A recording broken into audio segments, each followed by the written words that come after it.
సారథ్యంలో వానర సైన్యంతో విజృంభిస్తూ లక్ష్మణస్వామి తనతో పోరాటం చేస్తున్న రావణుడి కుమారుడు ఇంద్రజిత్ తలని బాణంతో ఒక్క వేటుతో వేరు చేశాడు.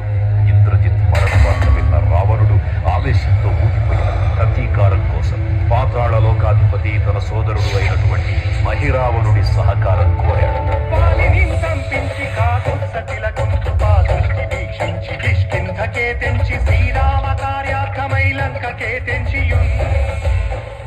ఆ జీవి మకరధ్వజుడు అని తన పుత్రుడని మహాసముద్రాన్ని దాటుతుండగా నీటిలో పడ్డ స్వేదబిందు ఒక మొసలి గ్రహించడం వల్ల జన్మించాడని తెలుసుకుని ఆశ్చర్యపోతారు హనుమంతుడు. బ్రహ్మాండమైనట్టి ఆ శక్తిని వైచి ఆ లక్ష్మణుడు